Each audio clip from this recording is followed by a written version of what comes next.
guys, welcome back from classic work. Had numerous requests out there to take more of a look at my Camelback drill press here, and finally the original belt that I got with it's finally shot, so I've had to get another belt for it. And while we're at it, I'm going to fix the power feed and everything on it so it works like it did 80 plus years ago. So should be fun, should be a lot of cool things to see if you're interested in this kind of old technology. So we're going to give it a shot and see how it goes. Okay, two things happened. One, this belt's super old. You can see it's fraying really bad. And it lost a ply. Shortly after I got it going, one of the plies came off of it. So it originally looks like it was a 4-ply. And it's down to 3 or maybe even 2 now. So I've got a new belt for it.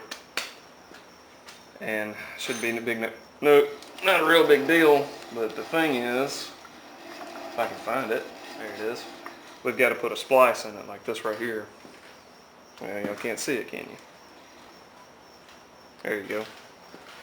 Splice in it like this one, which I borrowed a splicer from a guy I know, and I've never attempted it, so we're going to give it a shot and see how it goes. So should be fun.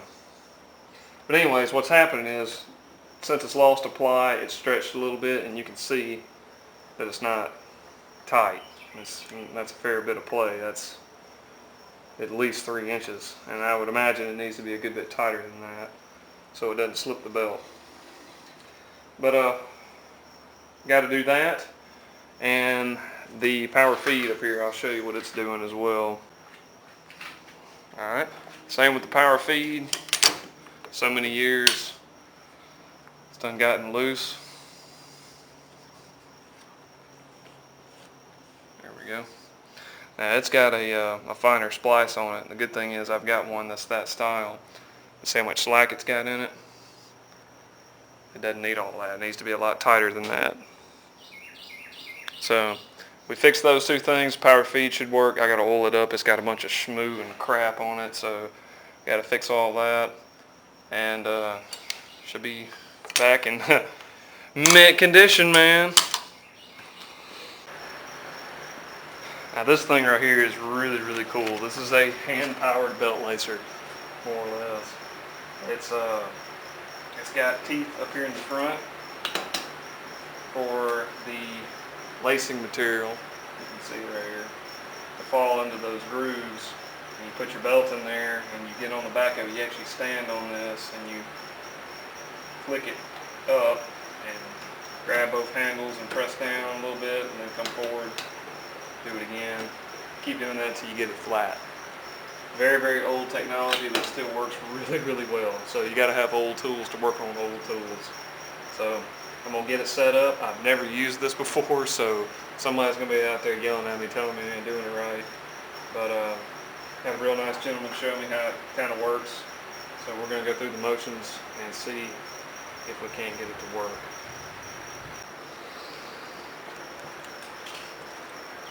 Okay, I've got both belts here laid out side by side. Now, this is the new belt right here. If you want more information about this, I'll put a link in the description of where to find flat belts like these. Real easy, and they're fairly inexpensive for what you're getting. So anyways, the length on the old belt here is 141 inches. That's from connector to connector. So you subtract 1/4 inch from each end for each connector, and it's 140 and a half. So my guess is this belt has stretched a little bit. I mean, it's almost 14 foot long. It's 11 and a half feet long. So I'm guessing that it's probably elongated, probably a good 1/2 inch. So that's where we're going to try to cut it, somewhere around in there. The cool thing about these flat belts, if you cut them too long, you can cut them shorter. The problem is with cutting them too short, it's not that you can't fix it, but you're going to have a double splice. And I really don't want to do that. But it wasn't uncommon back then for a machine like that to have multiple splices in it. But we're going to try to hit right on the head. So I think 1/2 inch is going to be okay. It's going to stretch some whenever it gets going. So it might be a little tight to get on it at first, but it'll wear in. So I think that's a safe bet. So on our new belt,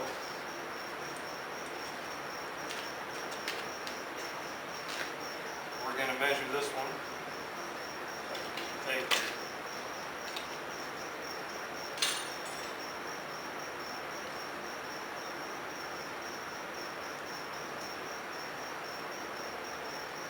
We're going to cut at 140.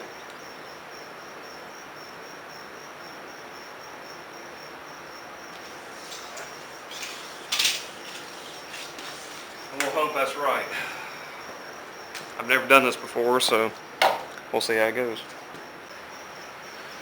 Alright, I'm hoping I'm right about this. Anyways, you have your material right here, and this is nothing but paper. You'll measure out your width here and cut off what you need. So in this case,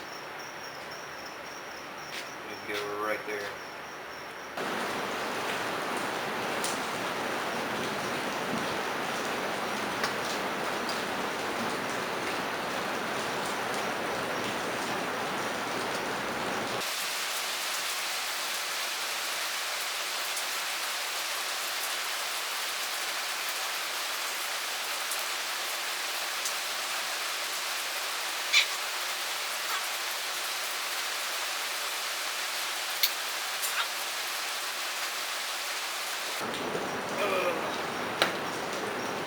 You can definitely tell I'm a novice at this.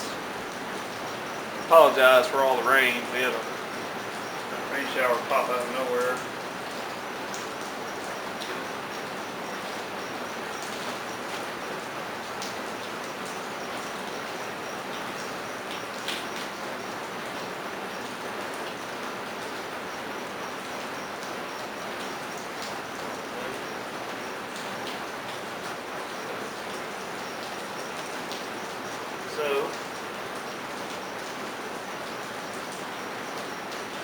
Okay, so you set your piece in your little rails there. You take this little piece of stiff wire, and you don't like it. You just gotta push it really hard. Yeah. There. Got it now. Okay. Now that we got all that, I do know that you take and cut right through this paper right here. Like so. Okay. Stick your belt in there. All the way as far as it'll go. Make sure everything's lined up really, really good. And you can take a clamp and clamp right here. That way it doesn't move on you. So I think I'm going to do that.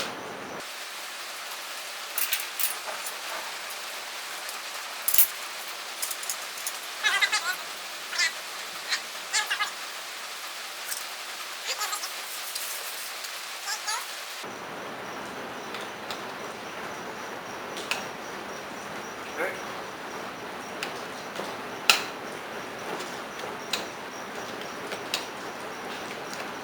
Just one click at a time.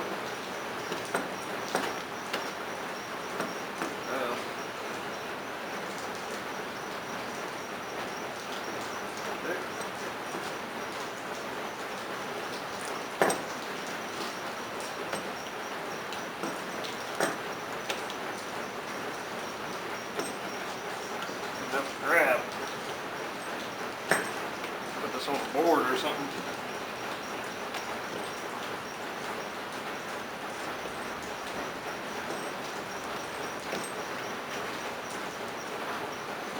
Issues here.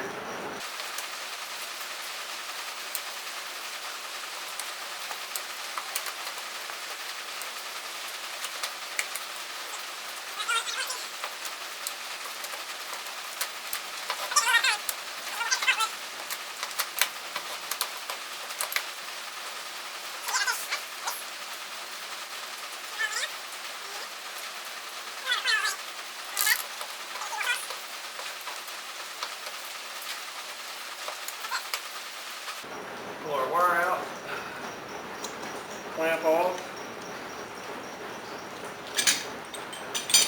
Okay, should pull out of there. Huh. Check that out. We got it. It's like we missed 2 crimps here. It's okay though. They look good. That's awesome. Huh. 100-year-old technology. This side here looks good. This side here looks like I didn't quite get all of it. It may can dress it up a little bit with a hammer. I'm not exactly sure. Might be too late to put it back in there and recrimp it. I might try that. That worked really well though. So there you go. There's one side. Okay. Now what I'm using for my connecting wire is nothing but a piece of TIG rod. Just going to cut the burn ends off of it.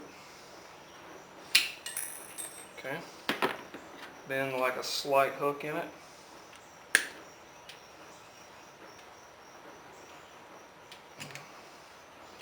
Something like that. We can always trim it back up. Then we'll connect our 2 ends here. And I lucked out. They actually line up like they're supposed to, but I didn't think about it until after the fact that I almost screwed up. I could have wound up with them mismatched. So the luck of the Irish was on me this time.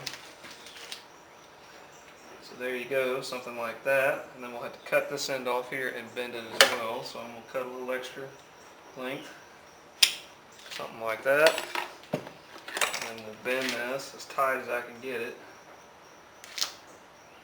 Something like that. There we go.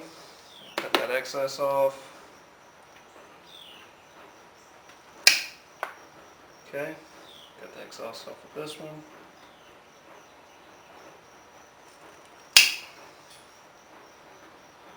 That ought to do it right there. Yeah, that paper's still stuck in there. I hope that don't interfere with nothing. We'll find out soon enough. But there you go, and they're connected. So we'll find out. We'll see how strong these things are. All right, moment of truth. Let's see if I made it too tight or too loose. It looks really tight. So, oh, look at there. Oh, oh, look at that. Isn't that beautiful? I don't know if that's the right tension or not, but that's a lot better than it was. Time will only tell. That is beautiful. Don't that look good? Let's see if she'll come on right.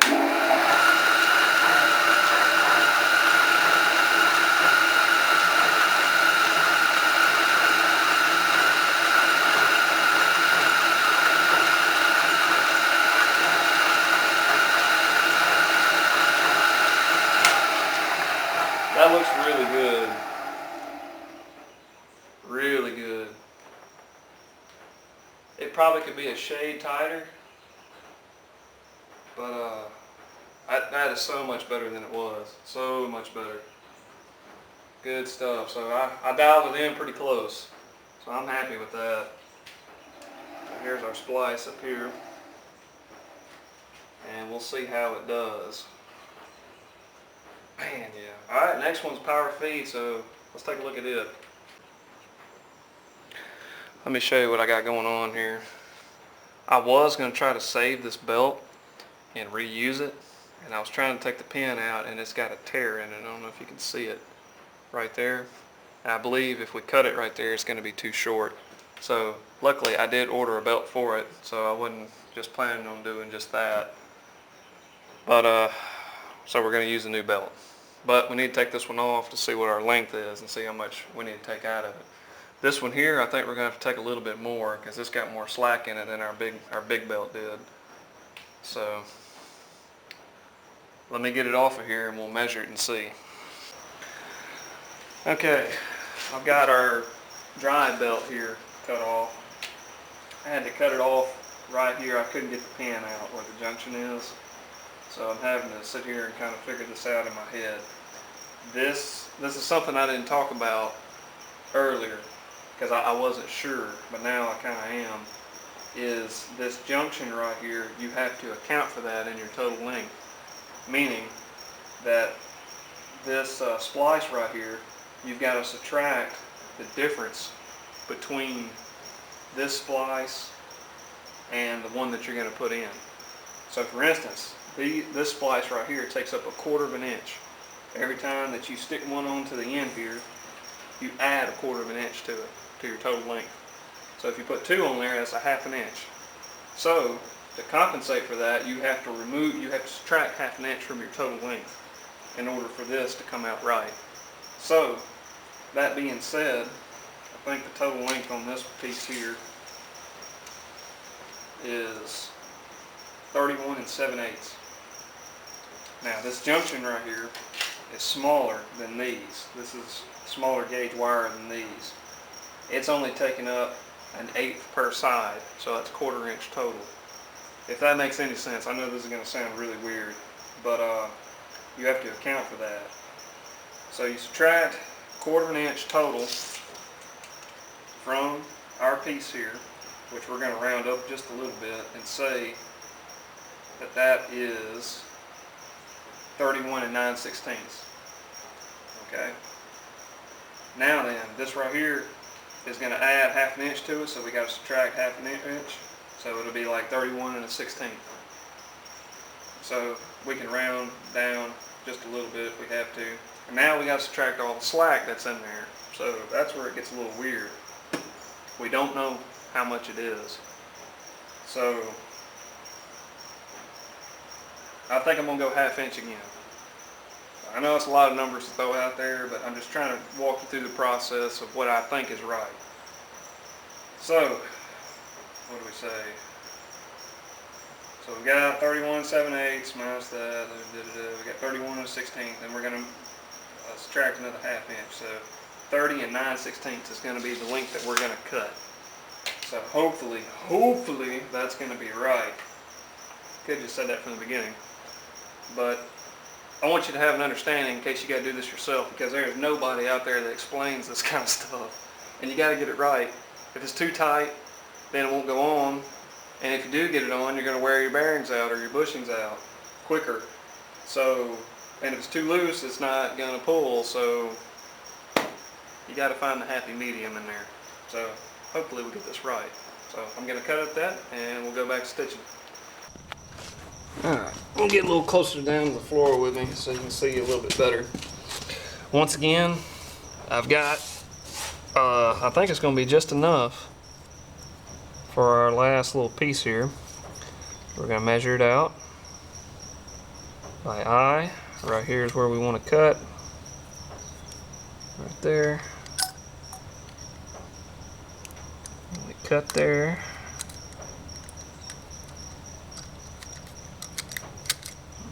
Go to the other side.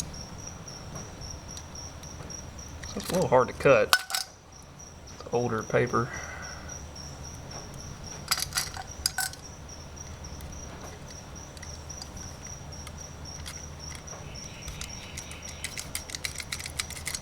There we go. And I'm only going there one way. I think the long leg goes towards the back.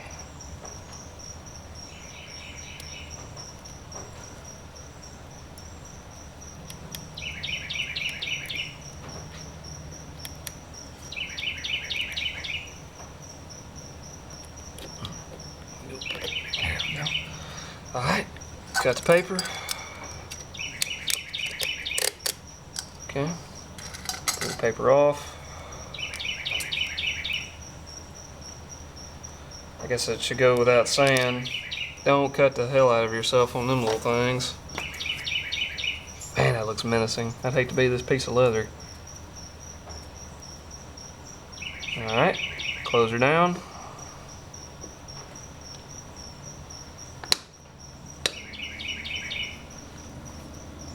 Okay, start working her down. Let me get on the back here. Ugh.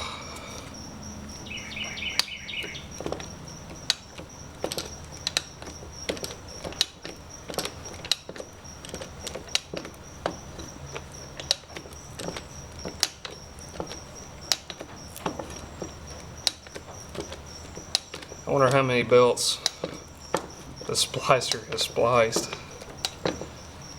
And the cool thing about this one is it'll go all the way to 6 inches across. That's pretty neat. Oh no! It shifted on us. Oh, I should have clamped it down. Oh man, we might have burnt that. Oh, it might be saved. It might be saved. Ooh, we barely got that one. Okay, no worries, we're okay. Alright, we're gonna stick one of these ones that didn't crimp. I gotta make sure it goes in there the right direction now. It's gonna go in. Okay, it's gonna go in like this. I don't think you're supposed to do this, but we're gonna give it a try. Uh-oh, we got it now. We got her whip! Alright, let's go real easy.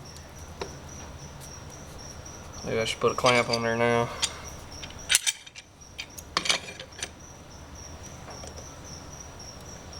Okay, see if we can get this one to cooperate.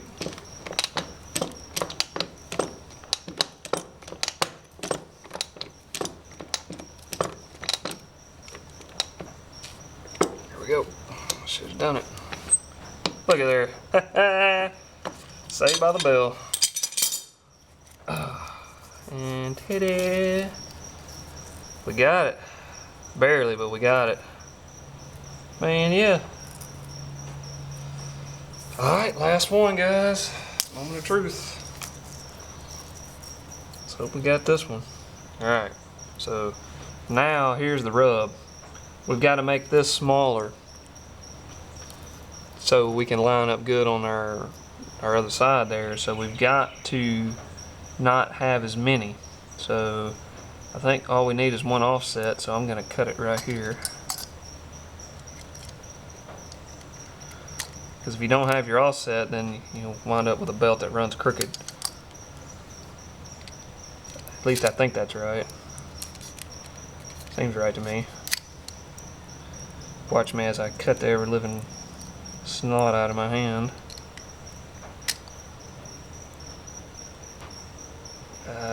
Falling apart here. This stuff, this paper, they need to make it a little easier to cut, and I don't know. I know they're trying to make all this stuff stay in one place, but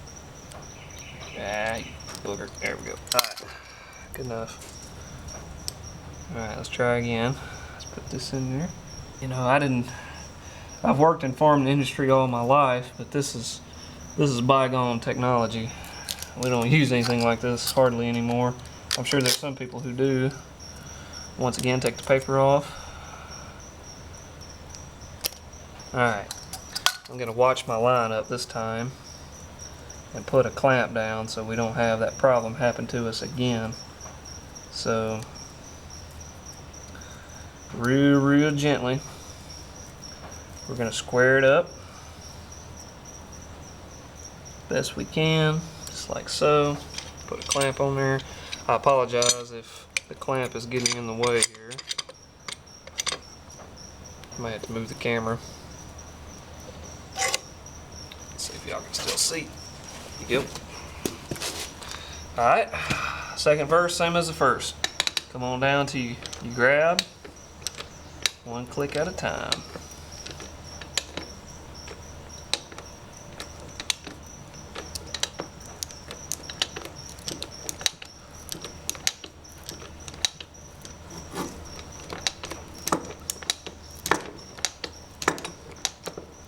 I'm gonna take a look at it, make sure we're still going straight-ish. Okay, it kind of rolled up there. That's okay. We're still okay. I'm not gonna go full pull on that one. Clamp off. Okay, that looks okay. Pull it out. Man, yeah. I don't see anything wrong with that. It's a little offset, not bad. Alright, let's go try her out. Okay, here's a moment of truth. Now, I may have made a miscalculation because it seems awful tight. I hadn't tried to put it on yet. But I've got our splice in there with my little TIG rod that I bent and I showed earlier. And I forgot that when you got a short belt, you don't have to take out as much slack because there's less of it to get slack in it. So I might have overdone it just a little bit, but we'll find out. Let's see if we can't start it onto this middle pulley here. It's going. It's tight though. Ooh. There it went. Actually, that might just work. Let's see what we got.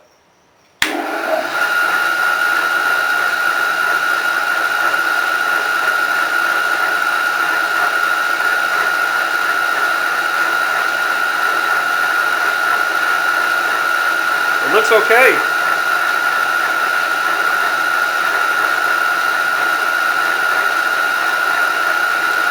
I think we can live with that.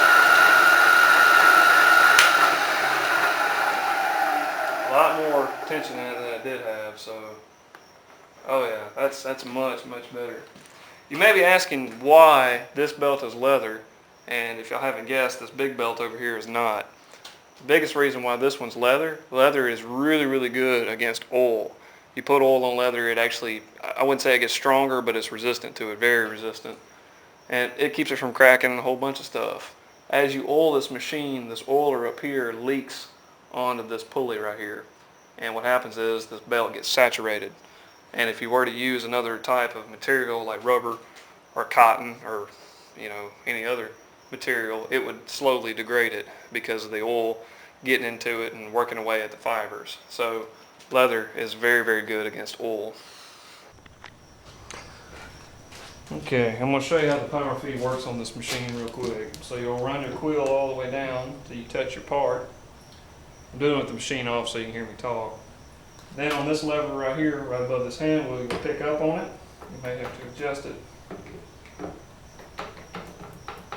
There we go. And still ain't quite there. You'll pick up on this slide over here and that'll engage your power feed. Now that's not all you got to do. This wheel will start turning, but unless this nut is tight, so you can see it's spinning right now, and it's going down. But if this is loose, it won't be engaged. That way that you can turn it on and off without having to disengage your power feed like that. So power feed engaged. So the wheel turning. Hurry the process up a little bit.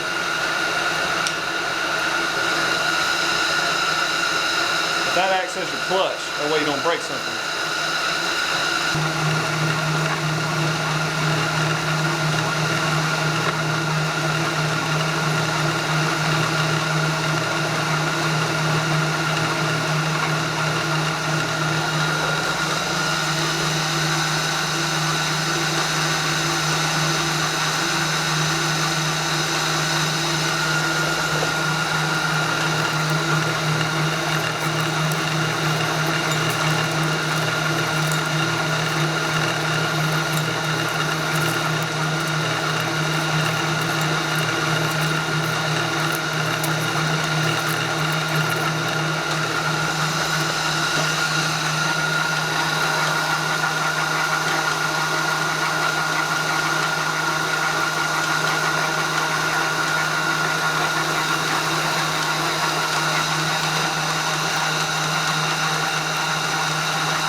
Well, almost. It left a small burr.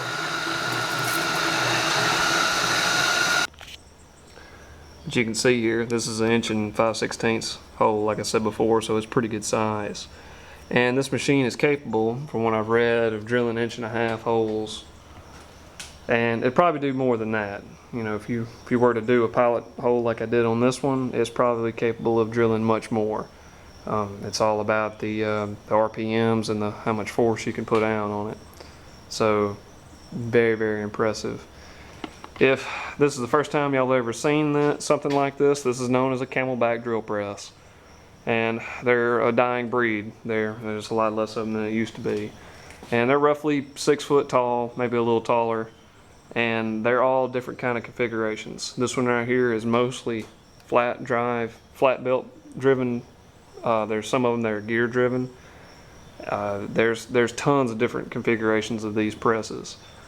And this one right here, this has got it's only showing 3 pulleys here in case you didn't see it, but it's actually a 6-speed on the power feed side, and it's an 8-speed on the drive side. Even though you only see 4 pulleys, you've got back gears right here.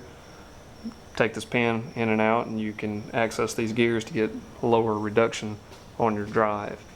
There's no bearings on this machine. It's all, I'm guessing, Babbitt or bronze bushings. Everything on it is like that. And according to this tag right here, if you didn't catch it, this is a Royersford Excelsior 21-inch. And according to this little machinery tag right here, if you can read it, it is something machinery. It got scratched off right here. R&S Armstrong Brother and Company. And looks like it was out of Atlanta, Georgia, and I bought this in Georgia, so that's pretty cool that its home base was there. So that's pretty cool. It spent, what, 1935 to 2018? How many years is that? A lot. Spent quite a few years being around here, and as you can see, it's in perfect working order now. It's got some slack in some places, and it's a little rough around the edges. It's dirty. But I'm going to keep it that way because it didn't live all this time not to be like that. But anyways, guys, hope you got something out of it. Hope you enjoyed it. Till next time, y'all take care, and God bless.